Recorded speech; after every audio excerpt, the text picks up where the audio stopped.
আমরা বিশেষ করে আমরা যারা সাভারের ব্যবসা করি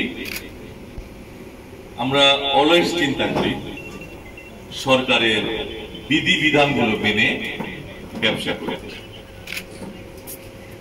বিশেষ করে আমাদের এই সাভার সিটি সেন্টার আমরা ভ্যাট অফিসারের কাছ থেকে আমরা ধন্যবাদ পেয়েছি।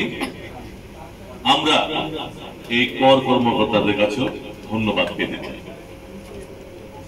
আমরা শতকরা 100 জনই ইনশাআল্লাহ আমরা এই করের আওতায় আসতে চাই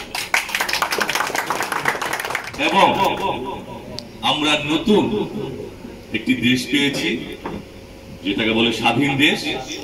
এই স্বাধীন দেশটাকে গড়তে হলে আমাদের ট্যাক্স দিতে হবে। আমাদের ট্যাক্সের পয়সায় এই দেশটা উন্নয়ন হবে। এই দেশের উন্নয়ন হলে আমরা মানুষকে বলতে পারবো আমার দেশের সরকার শক্তিশালী, আমার দেশ শক্তিশালী। তাই আমি অন্য কাউকে এই টাকাটা দিব না, এই টাকাটা এই ট্যাক্সের টাকাটা দিব আমি আমার জন্য, আমি আমার দেশের জন্য। তাই আমি বলবো আমার সাভার সিটি সেন্টারে যারাই আছেন আমি মনে করি একজনও বাকি থাকবেন না আপনাদের এই ট্যাক্সের আওতায় না যাওয়ার জন্য। আমরা সবাই আমরা মেবি 70-80% আমরা অলরেডি কমপ্লিট আছি, যে 30-20% বাকি আছে।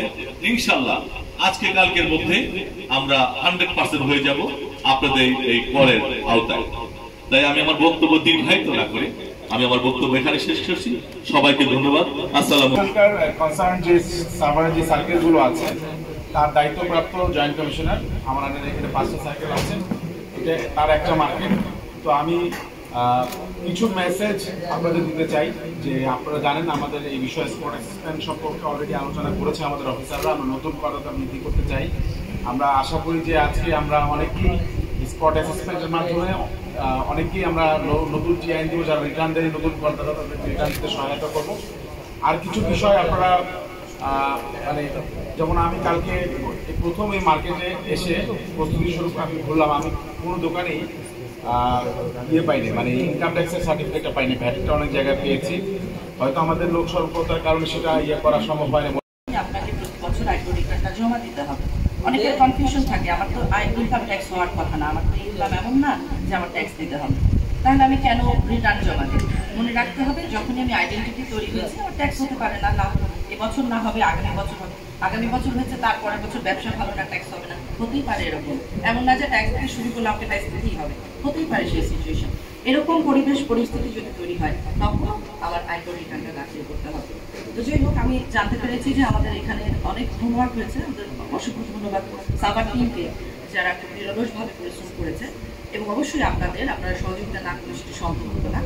এই যে প্রায় 300-র মতো দোকান, সেখানে যাদের টিআইএন আছে তাদের যদি এখনো রিটার্ন দেওয়া না হয়ে থাকে আপনারা নিশ্চয়ই রিটার্ন দাখিল করবেন এবং যাদের টিআইএন নাই তারা টিআইএন নেবেন।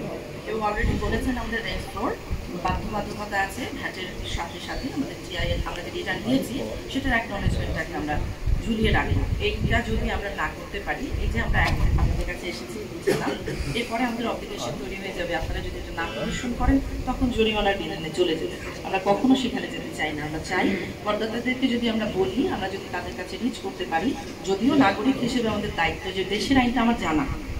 আছেন আমার সহকর্মীবৃন্দ, উপস্থিত আছেন আমাদের ট্যাক্সের সাথে জড়িত লয়ার যারা আইনজীবী আছেন, উপস্থিত আছেন ইলেকট্রনিক্স এবং প্রিন্ট মিডিয়ার সদস্যরা যারা আমাদেরকে কাভার করছেন এবং আমাদের তথ্যকে সর্বপর্যায়ে পৌঁছে দিচ্ছেন। সবাই আমরা যে স্পট কার্যক্রম সহ ট্যাক্সের গুরুত্বটা বলেছেন। আমি কিছু পয়েন্ট বলছি, সেটা হলো কেন আপনাকে করদাতা হতে হবে টিআইএন। আমরা আসলে অনেক চিন্তা করে অনেক আইন করছি, অনেকগুলো ভাবে আপনাদেরকে জড়িত করে ফেলছি। আপনি নিজেও জানেন না কোথায় কোথায় কর দিয়ে ফেলেছেন। তো এই কর দিয়ে ফেললে কি হবে, এটা যদি হিসাব না রাখেন আপনি এটা সুবিধাটা পাবেন না। আপনি করদাতা কোন লেভেলের করদাতা, কী কী সুবিধা ভবিষ্যতে আপনার জন্য বরাদ্দ আছে, সেগুলোর জন্য আপনাকে একটা অ্যাকাউন্টের মাধ্যমে আমাদের কাছে হিসাবটা জমা দিতে হবে। আমাদের ভাষায় যেটাকে আমরা আয়কর রিটার্ন করি, এটার জন্য পূর্বশর্ত হচ্ছে টিআইএন গ্রহণ করা। আমরা প্রায় 45টা সেবাতে টিআইএন গ্রহণ করেছেন অথবা রিটার্ন দিয়েছেন, এটা প্রদর্শন বাধ্যতামূলক করেছে। এটা যদি না করেন কি হবে, আপনাদের